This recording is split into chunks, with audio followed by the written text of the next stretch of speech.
আমি আবার নিয়ে এলাম তোমাদের পছন্দের অন্যতম রহস্যভেদী কিরিটি রায়কে, যাকে সৃষ্টি করেছিলেন ডক্টর নিহার রঞ্জন গুপ্ত, যিনি জন্মগ্রহণ করেছিলেন 1911 সালের 6 জুন এবং তার মহাপ্রয়াণ ঘটে 1986 সালের 20 ফেব্রুয়ারি।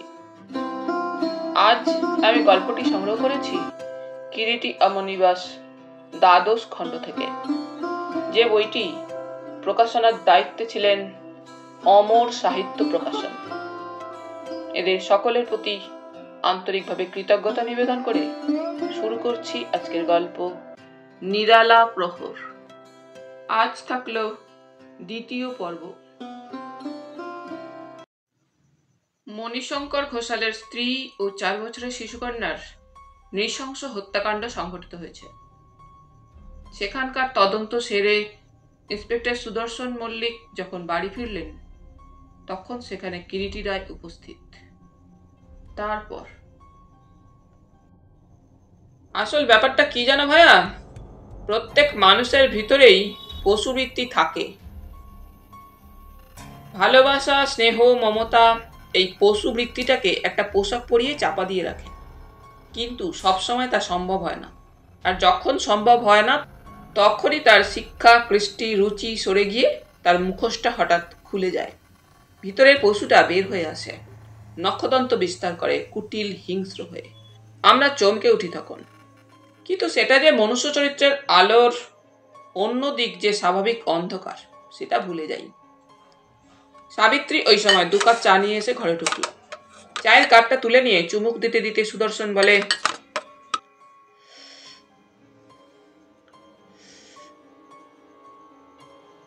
আপনাকে বলতে ইচ্ছা করছে ঘটনাটা দাদা, কিন্তু সাবিত্রী ওইসব সহ্য করতে পারে না। কিরিটি হেসে বলে, তা না সহ্য করতে পারলে হবে কেন? পুলিশ অফিসারের বউ হয়েছে যখন। সত্যি সাবিত্রী, এ কিন্তু অন্যায় তোমার। বাহ, আমি কখনো কিছু বলেছি নাকি? সাবিত্রী বললে। না, মুখে বলনি বটে, কিন্তু তোমার মুখের চেহারা যা হয় আমার খারাপ লাগে, সুদর্শন বললে। না না সুদর্শন, তুমি বলবে সাবিত্রীকে সব কথা। হয়তো দেখবে ও অনেক সময় পরামর্শ তোমাকে দেবে, সেটা তোমার অনেক কাজে লাগবে। জানো না তো, মেয়েদের একটি বিচিত্র তৃতীয় নয়ন আছে। তুমি বলো, আমরা শুনি আজকের ঘটনা। শুনবেন? নিশ্চয়ই, বলো। সুদর্শন সাবিত্রীর মুখের দিকে তাকালো। সাবিত্রী বললে, কি হয়েছে? কিরিটি বলে, কোথায় নাকি জোড়া খুন হয়েছে। জোড়া খুন? হ্যাঁ। সুদর্শন তখন সংক্ষেপে ওই দিনকার ঘটনাটা আনুপূর্বিক বিবৃত করে যায়। কিরিটি একটা চুরুটে অগ্নিসংযোগ করে নিঃশব্দে বসে শোনে, ধূমপান করতে করতে। সাবিত্রী বলে, কি নিষ্ঠুর। কিন্তু সাবিত্রী, কিরিটি বলে, তোমার কি মনে হয় বলো তো, মা ও মেয়েকে কে খুন করলো, আর কেনই বা খুন হলো? মানে খুনের সম্ভাব্য কারণ কি হতে পারে? জানি না দাদা, ব্যাপারটা বোধ হয় খুব একটা জটিল নয়। কিন্তু এবারে উঠবো ভায়া। কিরিটি উঠে দাঁড়ালো। এক্ষুনি যাবেন দাদা? হ্যাঁ, রাত প্রায় 8:45 হলো। চলুন, আমাকেও একবার ওদিকে যেতে হবে। সুদর্শন উঠে দাঁড়ায়। কোথায় যাবে? ভাবছি একবার মনোহরপুকুর রোডে যাব। সমীরণ দত্তর ওখানে? হ্যাঁ। সাবিত্রী, দরজাটা বন্ধ করে দাও। দুক্ষণকে দেখছি না, কোথায় গেল? দুক্ষণ তো বিকেলে বের হয়েছে তার এক দেশওয়ালি ভাইয়ের সঙ্গে, এখনো ফেরেনি। তুমি যাও না, সরলা তো আছে। সাবিত্রীর কথা শেষ হলো না। দুক্ষণ এসে ঠিক ওই সময় ঘরে ঢুকলো। কি রে, এত দেরি হলো তো? সাবিত্রী শুধায়। 20 বছর বয়স হবে দুক্ষণের। বেশ তাগড়াই চেহারা। পুলিশের চাকরির লোভে কলকাতায় তার কনস্টেবল কাকার কাছে এসেছিল, কিন্তু এখনো কোনো সুবিধা না হওয়ায় তার কাকা রামনারায়ণের সুপারিশে সুদর্শন তাকে তার গৃহে স্থান দিয়েছে। বাসন মাজা, ঘর ঝাড় দেওয়া, ছোট কাজ ইত্যাদি কিছু করে না, তবে বাজারহাট করা, অন্য ফাইফরমা সব করে। খুব বিশ্বাসী। দুক্ষণ বললে, কি করি, দেরি হয়ে গেল ঝগড়া করতে করতে। সে কি রে, ঝগড়া আবার কার সঙ্গে করছিলি? সুদর্শন জিজ্ঞাসা করে। আমার ভাইয়ের সঙ্গে, দেশ থেকে সে এসেছে। কেন? দেখুন না, নকরি টকরি নেই, বলে কিনা শাদি কর। আমি তো রাজি নই, ওরা রাজি করাবেই আমাকে। তা শেষ পর্যন্ত কি ঠিক হলো? কি আবার, আগে নকরি তারপর শাদি। সকলেই হাসতে থাকে। রাস্তায় বের হয়ে সুদর্শন কিরিটির গাড়িতেই উঠে বসল এবং নিজের জিপটা তার পিছনে পিছনে চলতে লাগলো। একটা কথা বলবো দাদা? একসময় সুদর্শন বলে। কি? আপনি তখন ওই কথাটা বললেন কেন? কোন কথাটা ভাইয়া? ব্যাপারটা বোধহয় খুব জটিল নয়। তোমার কাহিনী শুনে তো তাই মনে হচ্ছে, কিরিটি বললে। আপনি কি সমীরণ দত্তকেই তাহলে সন্দেহ করেন? প্রেমের গতি বড় বিচিত্র, হ্যাঁ, কিন্তু বিশেষ করে যে প্রেম সর্বগ্রাসী, সামান্য একটু এদিক ওদিক হলেই হিংসা তার কুটিল নখর বিস্তার করে। কিন্তু দাদা, তাছাড়া ঠিক, অন্তত মণিশঙ্কর ঘোষালের কথা যদি মিথ্যা না হয়, সমীরণ দত্তর ভালোবাসা না হলেও বিজিতার ওপর একটা দুর্বলতা ছিল। তা তো বোঝাই যায়, সুদর্শন বললে। অবশ্যই তোমাকে জানতে হবে কথাটা কতখানি সত্য, এবং যদি সত্যিই হয়ে থাকে তবে সেই দুর্বলতাটা কোন পর্যায়ে গিয়ে পৌঁছেছিল। তবে এও ঠিক জেনো ভাইয়া। কি? সমীরণ হয়তো অত সহজে মুখ খুলবে না। কেন? প্রথমত আর্টিস্টরা একটু টাচি হয়, দ্বিতীয়ত দুর্বলতা বা ভালোবাসা থাকা সত্ত্বেও যে তার প্রেমাস্পদকে অন্যের হাতে তুলে দিতে পারে, তাদের পেট থেকে কথা বের করা খুব সহজ হবে না। আর মণিশঙ্কর সন্দেহের তালিকা থেকে সেও বাদ পড়ে না। কিন্তু ওইভাবে নিজের স্ত্রী ও সন্তানকে হত্যা করাটা, যদি সে হত্যা করেই থাকে তাহলে যখন সে হত্যা করেছিল জানবে সে তখন স্বামী বা বাপ ছিল না। একটু আগে যে বলছিলাম মানুষের উদ্দাম মনের তলে চিরন্তন পশুবৃত্তির কথাটা, তখন যেন সেই পশুটাই মাথাচাড়া দিয়ে উঠেছিল। কিন্তু সে তো আরো পরের কথা। তারও আগে তোমায় জানতে হবে কি, কালো অ্যাম্বাসাডারে করে বেলা 12টা সোয়া 12টায় কে এসেছিল ওই ফ্ল্যাট বাড়িটায়। তাছাড়া মকবুল মিস্ত্রির কথাগুলোর মধ্যে লক্ষ্য করেছো নিশ্চয়ই, ঠিক তেমন একটা সামঞ্জস্য নেই। সামঞ্জস্য নেই?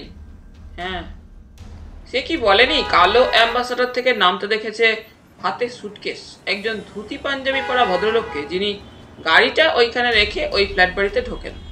তার কিছুক্ষণ বাদে স্যুট পরিহিত এক ভদ্রলোক ফ্ল্যাট বাড়িটা থেকে বের হয়ে এসে গাড়িটা চালিয়ে চলে গেলেন। সত্যি তো? তখন তো আমার কথাটা ঠিক মনে হয়নি। পোশাকের বিভিন্নতা বাদ দিলে কালো রঙের অ্যাম্বাসাডার গাড়ি, একজন ভদ্রলোক ও একটা সুটকেস ঠিকই আছে। এর থেকে আরো একটা কথা কি তোমার মনে হয়নি? কি? যে ব্যক্তি ফ্ল্যাট বাড়ি থেকে একটু পরে বের হয়ে এসে অ্যাম্বাসাডারটা চালিয়ে চলে গিয়েছে, তারা একই ব্যক্তি না দুজন? তাছাড়া মিস্ত্রির কথাটাও কতখানি সত্য তার যাচাই হওয়া দরকার। ওই ব্যক্তির আইডেন্টিটি ও গাড়িটার, হ্যাঁ, খোঁজ নিচ্ছি আমি। আরও আছে। কি? ওই ইঞ্জিনিয়ার গোপেন বসু ভদ্রলোকটি, যিনি থানায় ফোন করেছিলেন, যিনি ওই বাড়িরই আর একটা ফ্ল্যাটে থাকেন, তাকে তো তোমরা কোনো জিজ্ঞাসাবাদই করনি। ভুল হয়ে গিয়েছে দাদা। খুনের ব্যাপারে এত বড় ভুল মারাত্মক ভায়া। তোমার জানা উচিত ছিল 12টা থেকে 1টা পর্যন্ত 1 ঘন্টা উনি কোথায় ছিলেন, কি করছিলেন। সিঁড়ি দিয়ে তখন উঠছিলেন না নামছিলেন যখন মণিশঙ্কর ঘোষালের সঙ্গে দেখা হয় সিঁড়িতে? আমি কালই সকালে তার সঙ্গে দেখা করব। হ্যাঁ, ভুলো না। আরো একটা কথা। বলুন। মকবুল বলেছে সে বেলা 11:30 নাগাদ শম্ভুকে দেখেছে বাজারের দিকে যেতে, এবং তার হাতে ওই সময় একটা সাদা খাম ছিল। হ্যাঁ, বলেছিল। তাকে সে সম্পর্কে তোমরা জিজ্ঞাসাবাদ করেছিলে ঠিকই, কিন্তু কি? শম্ভু যেসব সত্যি কথাই বলেছে তারই বা ঠিক কি? তা অবশ্যই ঠিক, তবে শম্ভু তো এখন লক আপেই আছে। বুদ্ধিমান কাজই করেছো তাকে লক আপে রেখে। আরো আছে। বলুন। যে অস্ত্রের দ্বারা হত্যা করা হয়েছে সেটাও তোমরা ভালো করে খুঁজে দেখোনি। হয়তো ওই ফ্ল্যাটের মধ্যেই কোথাও সেটা এখনো থাকতে পারে। কাল সকালেই আরেকবার ওখানে যাব। ভালো কথা। বিজিতার আত্মীয় স্বজন কেউ আছে কিনা বাংলাদেশে সংবাদটা জানবার চেষ্টা করনি? না, সেটাও অবশ্যই প্রয়োজন, করব। কিরিটি মনোহরপুকুর রোডেই সুদর্শনকে নামিয়ে দিয়ে চলে গেল। সুদর্শন বাড়ির নম্বরটা খুঁজে ভিতরে ঢুকে সিঁড়ি দিয়ে উঠে 3 তলার একটা ফ্ল্যাটের সামনে গিয়ে দাঁড়ালো, কিন্তু দরজা বন্ধ, দরজায় তালা দেওয়া। সুদর্শন কি করবে ভাবছে, এমন সময় একজন তরুণ সিঁড়ি দিয়ে ওপরে উঠে এলো। সুদর্শনকে দেখে জিজ্ঞাসা করে, কাকে চান? সমীরণ বাবুর কাছে এসেছিলাম, কিন্তু দেখছি দরজায় তালা দেওয়া। উনি তো আজ বিকেলের প্লেনে ম্যাড্রাস গেলেন। ম্যাড্রাসে? হ্যাঁ, কি গানের রেকর্ডিং এর ব্যাপারে। কখন গিয়েছেন? তা ঠিক জানি না, আমি যখন বের হই 3:15 তখনও তাকে দেখেছি। কখন গিয়েছেন তা ঠিক বলতে পারবো না। আপনার সঙ্গে সমীরণবাবুর পরিচয় আছে? হ্যাঁ, আমি তো এই পাশের ফ্ল্যাটেই থাকি। তাছাড়া ওর কাছে আমি রবীন্দ্রসঙ্গীতের লেসন নিই। ও, তাহলে তো আপনি তার বিশেষ পরিচিতই। আপনাকে তো চিনতে পারছি না, কখনো ওর কাছে আসতে তো দেখিনি। না, আমি মানে কলকাতার বাইরে থাকি কি না। তাই? তা কি ব্যাপারে বলুন তো, কোনো কনফারেন্স নাকি? সুদর্শন হাসে, বলে, না, অন্য একটু কাজ ছিল। তা উনি কবে আসবেন জানেন কিছু? দিন 5-7 দেরি হতে পারে। আপনার নামটা কি জিজ্ঞেস করতে পারি? দেবজ্যোতি আচার্য। তাই সমীরণদা আসলে তাকে বলবো। আপনার নাম কোথা থেকে? কিন্তু দেবজ্যোতির কথা শেষ হলো না। সিঁড়িতে পায়ের শব্দ শুনে দুজনেই নিচের দিকে ঘুরে তাকায়। কে যেন উঠে আসছে, ক্লান্ত শিথিল পদবিক্ষেপে। আরে ওই তো সমীরণদা। এ কি সমীরণদা, আপনি ম্যাড্রাস যাননি? সুদর্শন তাকিয়েছিল আগন্তুকের মুখের দিকে। সিঁড়ির আলোটা শক্তিশালী না হলেও স্পষ্টই সবকিছু দেখা যায়।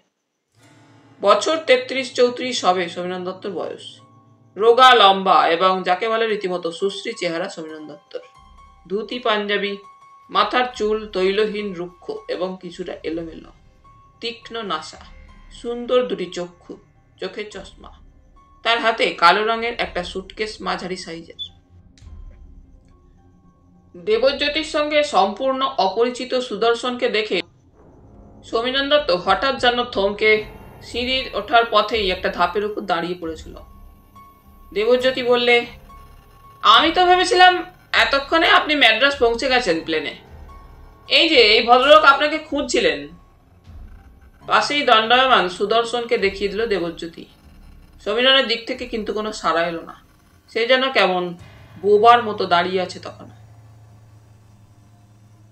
কয়েকটা স্তব্ধ মুহূর্ত।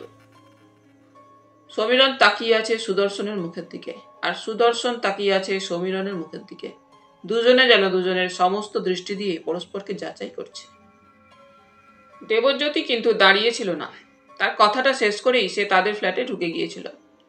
সিঁড়ির মাথায় দাঁড়িয়ে সুদর্শন, আর ধাপ 5 নিচে সুটকেসটা হাতে ঝুলিয়ে প্রস্তর মূর্তির মতো দাঁড়িয়ে তখনও সমীরণ দত্ত। স্তব্ধতা ভঙ্গ করল সুদর্শনী। মৃদু হেসে বললে, আসুন সমীরণ বাবু, আপনার কাছেই আমি এসেছিলাম। আমার নাম সুদর্শন মল্লিক। এসে শুনি আপনি ম্যাড্রাস চলে গিয়েছেন। ম্যাড্রাস? হ্যাঁ, দেবজ্যোতি বাবু বললেন।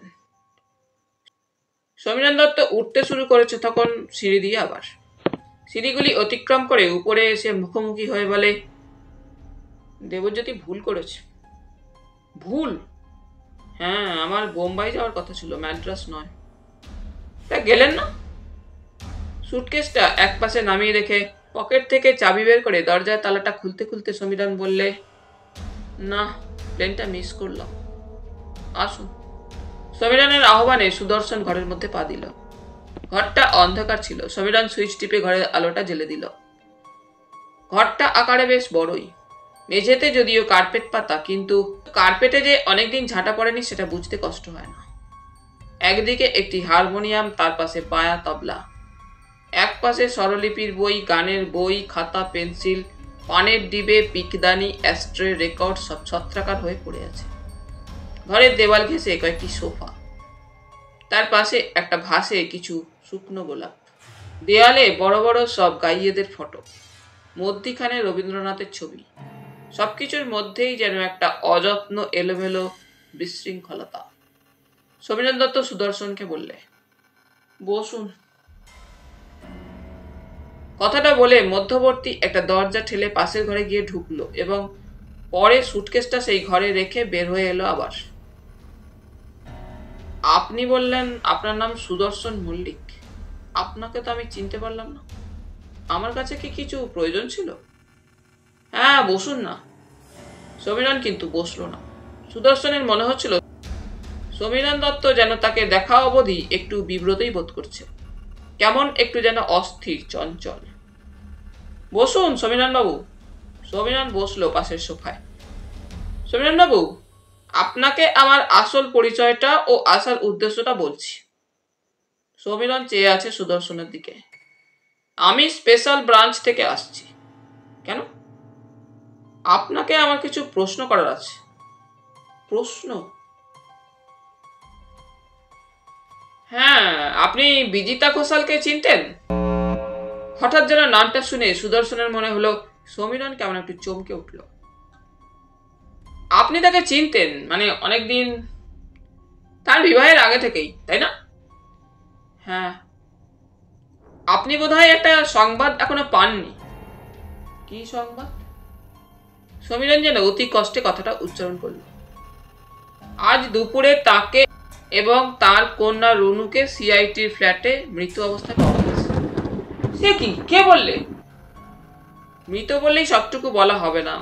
দে হ্যাভ বিন ব্রুটালি মার্ডার্ড। নৃশংসভাবে হত্যা করা হয়েছে তাদের। নৃশংসভাবে হত্যা?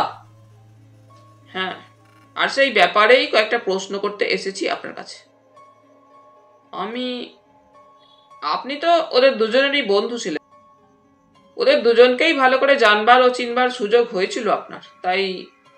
অতঃপর সুদর্শন সমস্ত দুর্ঘটনাটা আনুপূর্বিক বলে গেল। সমীরণ স্তব্ধ হয়ে কিছুক্ষণ যেন বসে থাকে। মণিশঙ্কর কোথায় এখন? কেমন যেন মিনমিনে গলায় প্রশ্ন করলে সমীরণ একটু পরে। কাছেই আছেন তিনি, কালিকা বোর্ডিং এ। আপনি বলছেন যখন ব্যাপারটা ঘটে তখন সে অফিসে ছিল? হ্যাঁ, ফোনে সংবাদ পেয়ে এসে দেখতে পায়। সে কিছুই জানে না? না, অন্তত তাই তো তিনি বললেন। কিছু অনুমানও করতে পারেনি? না। ও ও কথা বলছেন কেন সমীরণ বাবু? আপনি কি কাউকে সন্দেহ করেন? আমি? হ্যাঁ, আমি কাকে সন্দেহ করব? তাছাড়া ইদানিং মাস কয়েক ওদের সঙ্গে আমার একদম দেখা সাক্ষাৎ হয়নি। কাজে ব্যস্ত থাকার দরুনই বোধ হয়। সমীরণ হাসল মৃদু, বলল, না। তবে মনি পছন্দ করতো না। কি পছন্দ করতো না? আপনাদের মেলামেশা? হ্যাঁ, বিজিতার ওপর সেজন্য সে টর্চারও করত। কি ধরনের টর্চার? ঠিক আমি জানি না, তবে বিজিতার মুখ দেখে তাই আমার মনে হয়েছিল। তিনি কিছু বলেননি? না, বিজিতার মতো মেয়ে হয় না, এত ভদ্র, এত নম্র, এত শান্ত। অথচ কেন যে মনি একটা কথা বুঝতে পারতো না। কোন কথা? বিজিতার সমস্ত মন ভরেছিল মণিশঙ্করই। মণিশঙ্করের অত্যন্ত সন্দেহবাতিক মন ছিল তাহলে বলুন? সমীরণ কোনো জবাব দেয় না। আর একটা কথা সমীরণ বাবু। সমীরণ সুদর্শনের মুখের দিকে তাকালো। আপনি যে সুটকেসটা এইমাত্র সঙ্গে নিয়ে এলেন সেটা একবার আনবেন। সুটকেসটা? হ্যাঁ। কেন? আনুন না, দরকার আছে। কিন্তু নিয়ে আসুন সুটকেসটা। সমীরণ উঠে গিয়ে পাশের ঘর থেকে সুটকেসটা নিয়ে এলো। সুটকেসটা খুলতে গিয়ে দেখলো সুদর্শন গা তালা বন্ধ সুটকেসের। সুটকেসের চাবিটা কোথায়? সমীরণের মুখের দিকে তাকিয়ে প্রশ্ন করে সুদর্শন। চাবি? হ্যাঁ, চাবিটা দিন। চাবি মানে? চাবিটা তো আমার কাছে নেই। এই সুটকেসের চাবিটা আপনার কাছে নেই? সমীরণের মুখটা যেন শুকিয়ে গিয়েছে, কেমন রক্তহীন ফ্যাকাশে। এই সুটকেসটা আপনারই তো? হ্যাঁ, মানে মানে সমীরণ যেন কেমন তোতলাতে থাকে, তার কথা ভালো করে মুখ দিয়ে বের হয় না। আপনার নয় সুটকেসটা? আপনি আপনি বিশ্বাস করুন অফিসার, ওই সুটকেসটা সত্যি আমার নয়। আপনার নয়? না, কোনোদিন আগে সুটকেসটা আমি দেখিও নি। তবে আপনার কাছে কি করে এলো এটা? জানি না। জানেন না? না। জানি কেউ আমার কথা বিশ্বাস করবে না, কিন্তু সত্যি বলছি, সুটকেসটা জীবনে কখনো আমি আগে দেখিনি। আজও বেলা 10টা নাগাদ আমি বের হয়েছিলাম, আমার রিহার্সাল ছিল।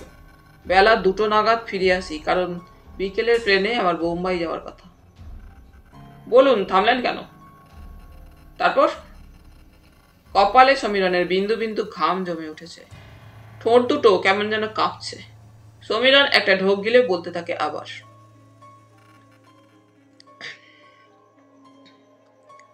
ঘরে ঢুকে দেখি, মানে আমার শোবার ঘরে বিছানার ওপরে ওই সুটকেসটা পড়ে আছে। একটু অবাক হই, কোথা থেকে এলো সুটকেসটা, কে রেখে গেল?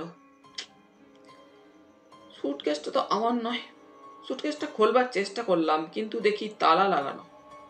তারপর আমার বুকের মধ্যে কেমন যেন করতে লাগলো। কেন? সুটকেসের ভেতরে কি আছে তখনও জানি না, তবু কেন যেন আমার বুকের মধ্যে শিরশির করতে লাগলো। সেই সময় ঘরের মধ্যে হঠাৎ ফোনটা বেজে উঠলো। তাড়াতাড়ি গিয়ে ফোনটা ধরলাম। হ্যালো, সমীরণ বাবু? হ্যাঁ, আপনি কে? আমি যেই হই না কেন, আপনার তাতে প্রয়োজন নেই। একটা কথা বলবার জন্য ফোন করেছি। আপনার শোবার ঘরে একটা সুটকেস আছে। যদি বাঁচতে চান তো তত তাড়াতাড়ি পারেন সুটকেসটার একটা ব্যবস্থা করবেন। তার কথাগুলো বলার সঙ্গে সঙ্গে কানেকশনটা কেটে গেল। আমি যে তখন কি করব বুঝতে পারছি না। অবশেষে ঠিক করলাম সুটকেসটাকে বাইরে কোথাও গিয়ে ফেলে দিয়ে আসবো। সন্ধ্যার অন্ধকারে বের হলাম সুটকেসটা হাতে নিয়ে, কিন্তু কোনো ট্যাক্সিতে চাপতে সাহস হলো না। হাঁটতে হাঁটতে এগিয়ে চললাম। তারপর ঘন্টা 3 ধরে এ রাস্তা সে রাস্তা, লেক অঞ্চল, রেল স্টেশন ঘুরে ঘুরে বেড়ালাম সুটকেসটা হাতে ঝুলিয়ে। চারিদিকে কেবল মানুষ আর মানুষ। কোথায় সুটকেসটা ফেলবো, কারো নজরে পড়ে যাব, এই ভয়ে রাত্রিতে আবার বেরোবো ঠিক করে ফিরে এলাম। আমি জানি আপনি নিশ্চয়ই আমার কথা বিশ্বাস করবেন না, কিন্তু যা বললাম তার এক বর্ণ মিথ্যে নয়। সুটকেসটা আমার নয়, জানিও না কার। জানি না কি ওর ভিতরে আছে, কোথা থেকে এলো, কেমন করেই বা এলো।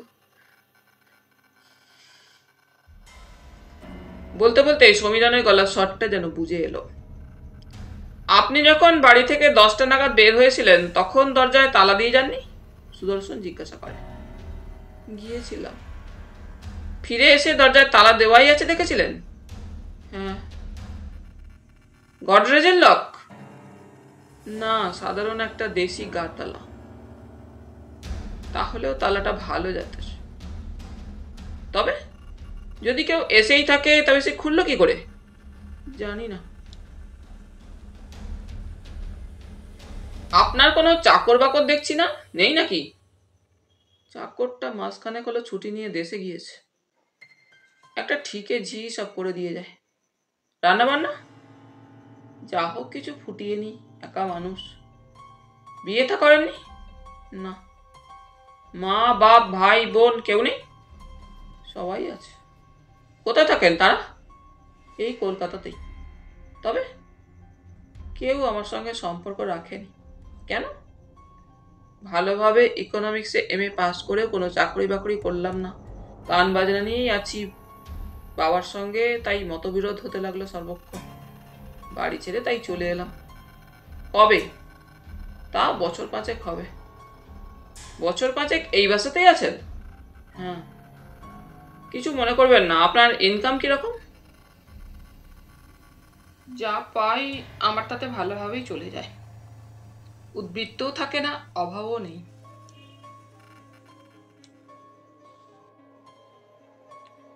ছুরি আছে? ছুরি? হ্যাঁ আছে। তবে কি হবে ছুরি দিয়ে? নিয়ে আসুন একটা ছুরি। সমীরণ একটা ছুরি নিয়ে এলো। তারই সাহায্যে তালা ভেঙে সুটকেসটা খুলে দেখলো সুদর্শন। আর খুলতেই যেন চমকে ওঠে। রক্তমাখা কাপড় টেনে বের করলো সুদর্শন।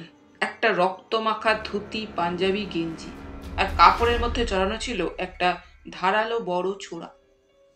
ছোরাটার গায়ে ওর রক্তের দাগ শুকিয়ে আছে। সমীরণ যেন বোবা হয়ে গিয়েছে। ফ্যাল ফ্যাল করে চেয়ে আছে রক্তমাখা জামা কাপড়ের দিকে। সুদর্শনের মুখ দিয়ে কয়েকটা মুহূর্ত কোনো কথা বের হয় না। এই ধুতি আর পাঞ্জাবি চিনতে পারছেন? কেমন যেন অসহায় বোবা দৃষ্টিতে তাকায় সমীরণ সুদর্শনের মুখের দিকে। কোনো কথাই বের হয় না তার মুখ দিয়ে। চিনতে পারছেন না?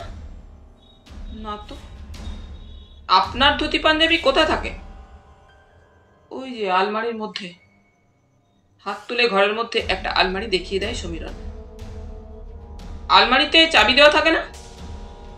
না। সুদর্শন উঠে গিয়ে আলমারির বন্ধ দরজা দুটো টানতেই খুলে গেল। একটা তাকে কিছু ধুতি পাঞ্জাবি দলা মোছা করে রাখা, অন্য তাকে কিছু ভাঁজ করা জামা কাপড়, হ্যাঙ্গারে একটা কোট, একটা শাল। আলমারি থেকে একটা ভাঁজ করা ধুতি নিয়ে ফিরে এলো সুদর্শন। সেটা এবং রক্তমাখা ধুতি, পাঞ্জাবি, গেঞ্জি সুটকেসের মধ্যে ভরল। সন্তর্পণে ছোড়াটাও একটা রুমালে ভাঁজ করে সুটকেসের মধ্যে ভরে ডালাটা বন্ধ করলো। সমীরণ বাবু, হ্যাঁ, আমার সঙ্গে যে একবার আপনাকে যেতে হবে। কেন? চলুন, প্রয়োজন আছে। কিন্তু কেন? আমাকে কি আপনি অ্যারেস্ট করছেন? আই এম সরি সমীরণ বাবু, ঠিক অ্যারেস্ট নয়, তবে আপনাকে আমার সঙ্গে যেতে হবে। কিন্তু কেন? আমাকে আপনি অ্যারেস্ট করছেন কেন? না না না সমীরণ বাবু, অ্যারেস্ট আপনাকে আমি ঠিক করছি না। বললাম তো, আপাতত লালবাজারে আপনাকে আমি নিয়ে যাচ্ছি। চলুন, আর দেরি করবেন না। আপনিও কি সন্দেহ করছেন আমি বিজিতা আর তার মেয়েকে হত্যা করেছি? চলুন আপনি আমার সঙ্গে। কিন্তু কেন? কেন আমি আপনার সঙ্গে যাব? ওই সুটকেসের ব্যাপারটা কিছুই আমি জানি না বিন্দু বিসর্গ। কোথা থেকে এলো, কেমন করে এলো। তবু সুটকেসটা আপনার কাছেই পাওয়া গিয়েছে। আপনি তাকে চিনতেন দীর্ঘদিন ধরে, পরিচয় ছিল আপনাদের পরস্পরের। আপনি তাকে ভালোবাসতেন। ভালো যদি বিজিতাকে আমি বেঁচেই থাকি কোনোদিন, সেটা নিশ্চয়ই একটা অপরাধ নয়। দেখুন সমীরণ বাবু, তর্ক করতে আমি চাই না। আপনি আমার সঙ্গে যাবেন কিনা সেটাই কেবল আমি জানতে চাই। যদি না যাই, তবে বাধ্য হয়েই আপনাকে আমায় অ্যারেস্ট করে নিয়ে যেতে হবে। বেশ, চলুন। সুদর্শন সমীরণকে নিয়ে লালবাজারে নিয়ে এলো এবং তাকে লক আপে রেখে দেওয়ার ব্যবস্থা করল। রাত অনেক হয়ে গিয়েছিল, প্রায় 11টা। বাসায় ফিরবার আগে সুদর্শন কিরিটিকে ফোন করল।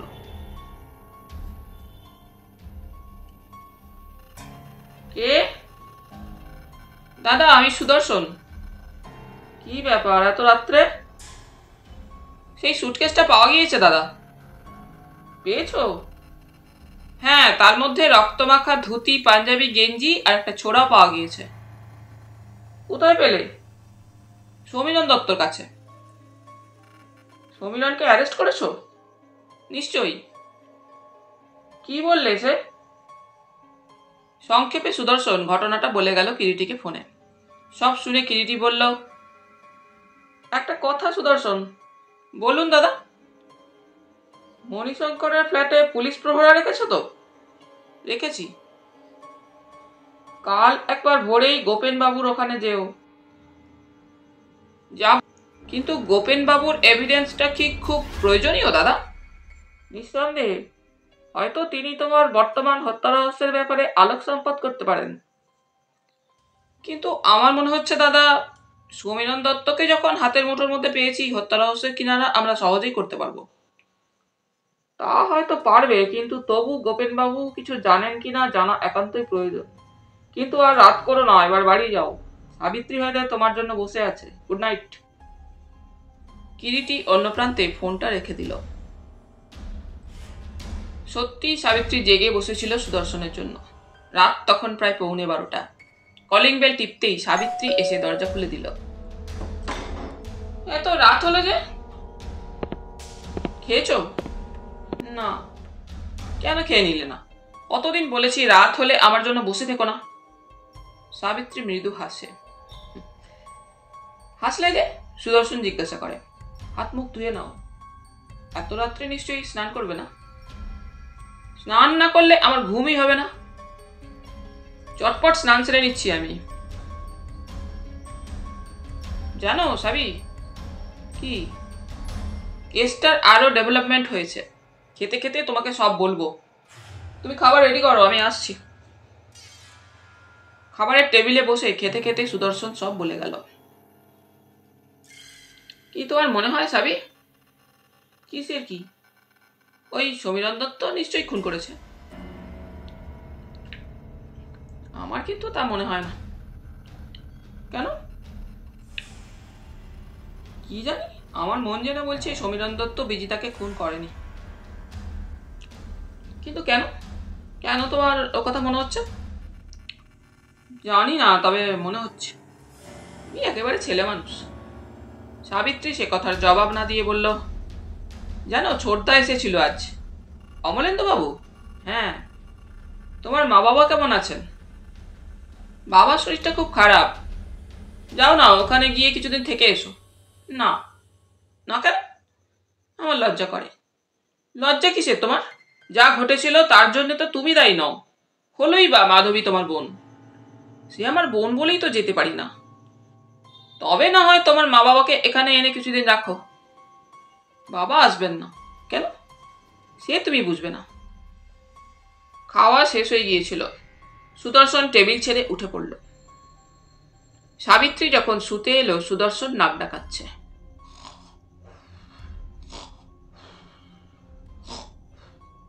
গভীরভাবে নিদ্রিত। কয়েকটা মুহূর্ত সাবিত্রী গভীর মমতায় ঘুমন্ত স্বামীর মুখের দিকে তাকিয়ে থাকে। ফ্যানের হাওয়ায় সুদর্শনের চুলগুলো উড়ে উড়ে তার চোখে মুখে এসে পড়ছে। মনে মনে স্বামীকে প্রণতি জানায় সাবিত্রী। তুমি আমাকে যে কি লজ্জা থেকে বাঁচিয়েছ তুমি জানো না। আশীর্বাদ করো আমাকে, যেন তোমার ভালোবাসার যোগ্য হতে পারি আমি। খুব ভোরেই উঠে হাত মুখ ধুয়ে শেভ করে চা পান করেই সুদর্শন লালবাজারে চলে গিয়েছিল। অফিস ঘরে ঢুকতেই একজন সার্জেন্ট এসে স্যালুট করে দাঁড়ালো। কি খবর বিশ্বনাথ? একটু আগে এখানে একটা ফোন এসেছিল। ফোন? কার? আপনার কাছেই এসেছিল ফোন কলটা। তবে কে যে ফোন করেছিল জানি না। তবে কালকের সেই সিআইটির ফ্ল্যাট বাড়িতে আর একটা খুন হয়েছে। খুন? সে কি? হ্যাঁ স্যার, বিকাশবাবু ফোন পেয়ে স্পটে চলে গিয়েছেন। কিন্তু কে কে খুন হয়েছে তা জানি না স্যার। সুদর্শন আর দেরি করে না, তখনই বের হয়ে পড়ে। অকুস্থলে পৌঁছে দেখলো নিচে ফ্ল্যাট বাড়িটার সামনে পুলিশের একটা কালো ভ্যান দাঁড়িয়ে, 4-5 জন কনস্টেবল দাঁড়িয়ে। সুদর্শন তাদেরই একজনকে প্রশ্ন করে, বিকাশবাবু কোথায়? উপরে স্যার। দোতলায় উঠতেই সিঁড়ির মাথায় একজন সার্জেন্টের সঙ্গে দেখা হলো। সুদর্শন তাকেই জিজ্ঞাসা করে, কোথায় খুন হয়েছে? 3 তলার ফ্ল্যাটে স্যার। তরতর করে সুদর্শন 3 তলায় উঠে যায়। দুটো ফ্ল্যাট সিঁড়ির ল্যান্ডিং এর 2 দিকে। একটার দরজায় তালা দেওয়া, অন্য দরজাটি খোলা। তার সামনে একজন সেপাই দাঁড়িয়ে। দরজার গায়ে ইংরেজিতে নেম প্লেট লেখা, শ্রী গোপেন বসু, বিই। ঘরে পা দিতেই চোখে পড়ল সুদর্শনের বিভৎস দৃশ্যটা। বছর 50-52 হবে একটি ভদ্রলোক। মাথার চুল অনেকটা সাদা হয়ে গিয়েছে, সামনের দিকে টাক, পরনে স্লিপিং স্যুট, খালি পা। উপুর হয়ে পড়ে আছে মেঝেতে দেহটা। কিছু দূরে একটা চশমা পড়ে আছে ও দুপাটি চপ্পল। মেঝেতে চাপ চাপ রক্ত। বিকাশ মধ্যবয়সী ভৃত্য শ্রেণীর লোকটিকে নানা প্রশ্ন করছিল, আর লোকটা কাঁদছিল। সুদর্শনকে ঢুকতে দেখেই বিকাশ তাকে একটা স্যালুট করে, এই যে স্যার এসে গেছেন। কাল রাত্রে কোনো এক সময় ব্যাপারটা ঘটেছে মনে হচ্ছে। গোপেন বসু? হ্যাঁ স্যার। ওই লোকটা কে? গোপেনবাবু চাকর, দাসু। আর কেউ নেই বাড়িতে? না, গোপেনবাবুর স্ত্রী 3-7 হলো মুর্শিদাবাদে তার বাপের বাড়ি গিয়েছেন ছেলে মেয়েদের নিয়ে। বাড়িতে তাহলে আর কেউ ছিল না? না স্যার, ওই দাসু আর গোপেনবাবু।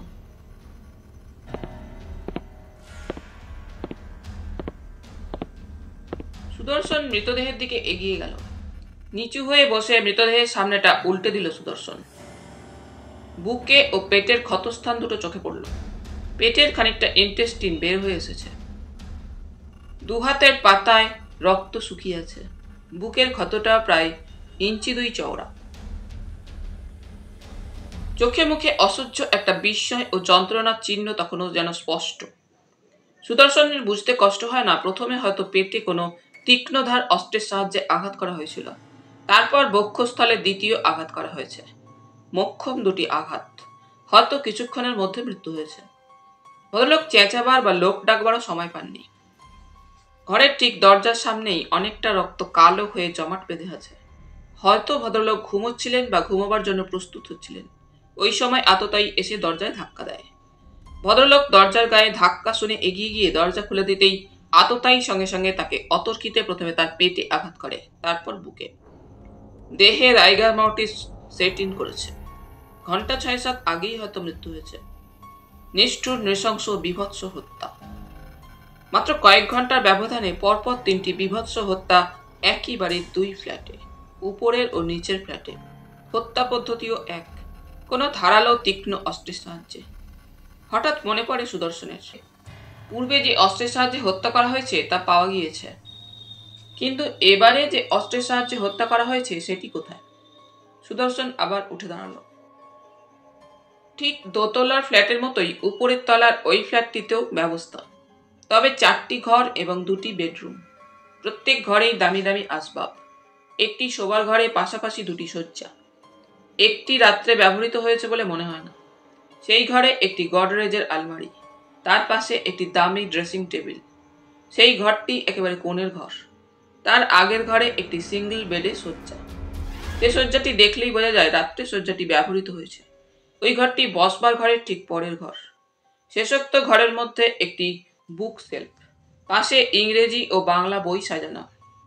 সেলফের উপরে একটি ফটো, ফ্রেমে একটি ফ্যামিলি ফটো। দেখলেই বোঝা যায় গোপেন বসুর ফ্যামিলির ফটো। গোপেনবাবু, তার পাশে মোটাসোটা মধ্যবয়সী একটি ভদ্রমহিলা, 15-16 বছরের একটি মেয়ে, 18-19 বছরের একটি যুবক ও 10 থেকে 12 বছরের মধ্যে 2টি ফ্রক পরা মেয়ে।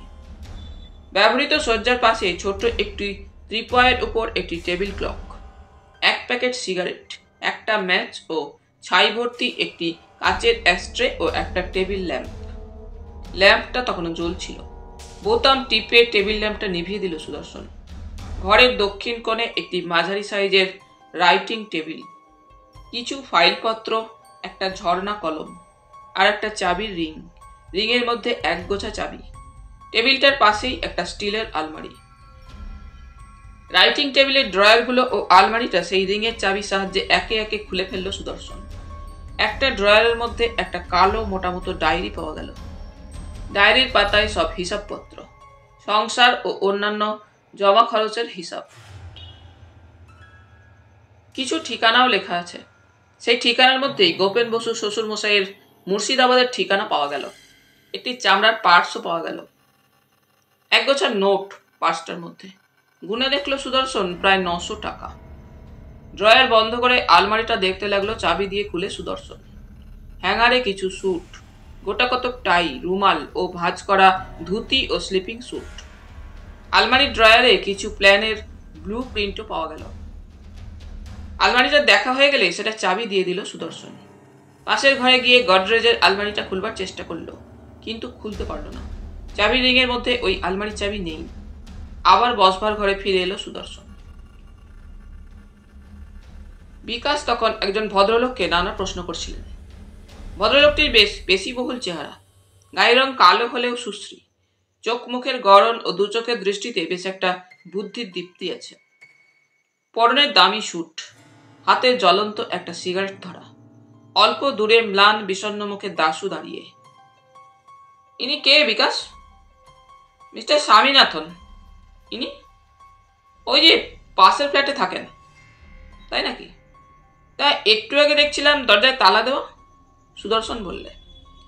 স্বামীনাথনই জবাব দিল, হ্যাঁ, আমি এইমাত্র ফিরেছি। কলকাতার বাইরে গিয়েছিলাম। এসে ট্যাক্সি থেকে নামতেই পুলিশ দেখি। তাদের ব্যাপারটা নিয়ে জিজ্ঞাসা করতেই তো জানতে পারলাম। কথায় কেমন যেন একটা অবাঙালি টান, এবং কথা বললে ইংরেজিতেই। কোথায় গিয়েছিলেন আপনি? সুদর্শন প্রশ্ন করে। কলকাতার বাইরে, বলে স্বামীনাথন। কোথায়? দেশে গিয়েছিলাম। দেশে? হ্যাঁ, ত্রিচিনাপল্লীতে। আপনি? আমি একজন সাউথ ইন্ডিয়ান। এখানে কি করেন? এখানে একটা ইলেকট্রিক্যাল গুডস ফ্যাক্টরিতে চাকরি নিয়ে এসেছি, সুপারভাইজিং অফিসারের পোস্টে। কি নাম কোম্পানির? মরিসন অ্যান্ড আটারা। কতদিন এখানে আছেন? কলকাতায়? হ্যাঁ, মাস 2 হবে। এই ফ্ল্যাটে কতদিন আছেন? জাস্ট এ ফিউ ডেজ বলতে পারেন, 3 দশকে হবে না। আপনার ফ্ল্যাটে আর কেউ নেই? না, এখনো আমার ফ্যামিলি এসে পৌঁছয়নি। সামনের মাসে আসার কথা ওদের। তাহলে এখানে আপনি নিউ কামার? কতকটা তাই বলতে পারেন। গোপেন বসুকে আপনি চিনতেন? হ্যাঁ, পরিচয় হয়েছিল সামান্য, কয়েকদিনের পরিচয়। He was a nice man. I am rather shocked to hear the news. How sad. Manishankar বাবুকে চিনতেন? হ্যাঁ, পরিচয় হয়েছিল ওদের স্বামী স্ত্রীর সঙ্গে। ওর স্ত্রী তো আপনাদেরই দেশের মেয়ে। হ্যাঁ। তাকে চিনতেন? আগে চিনতাম না, পরে চেনা হয়েছিল। ওদের সংবাদ কিছু জানেন? না তো। কিন্তু কেন? তারা তো নিচের ফ্ল্যাটেই থাকেন। গতকাল দুপুরে মণিশঙ্কর বাবুর স্ত্রী ও মেয়েটি নিহত হয়েছে। হোয়াট? কে বললেন? হ্যাঁ, brutally murdered. But how? Sudarshan হেসে বলে, সেটা অবশ্যই জানতে পারিনি এখন। Anybody arrested? না, কেউ অ্যারেস্ট হননি। না। খুনিকে তাহলে ধরতে পারলেন না? পারিনি এখনো, তবে ধরা সে পড়বেই। ওহ, হাউ ফ্যান্টাস্টিক। একই বাড়িতে একই দিনে 3 মার্ডার, হাউ হরিবল। তা মিস্টার বোসের ফ্যামিলিকে সংবাদটা দিয়েছেন?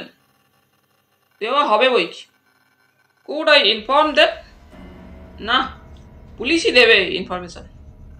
তো বড় সাংঘাতিক ব্যাপার। এরপর এখানে থাকতে আমি আর 1 ঘন্টা সাহস পাচ্ছি না। I must inform the landlord. আজই আমি বাড়ি ছেড়ে দেব। এক্সকিউজ মি, মাথাটার মধ্যে আমার জন্য কেমন ফিল করছি। কথাগুলো বলে স্বামীনাথন আর দাঁড়ালো না, স্খলিত পদবিক্ষেপে ঘর থেকে বের হয়ে গেল। তাহলে বন্ধুরা, আজ এই পর্যন্তই। গল্প পাঠ তোমাদের ভালো লেগে থাকলে তোমাদের কাছে আবারও অনুরোধ থাকলো, লাইক, শেয়ার এবং সাবস্ক্রাইব করে তোমাদের মূল্যবান মতামত পাঠানোর জন্য। ধন্যবাদ।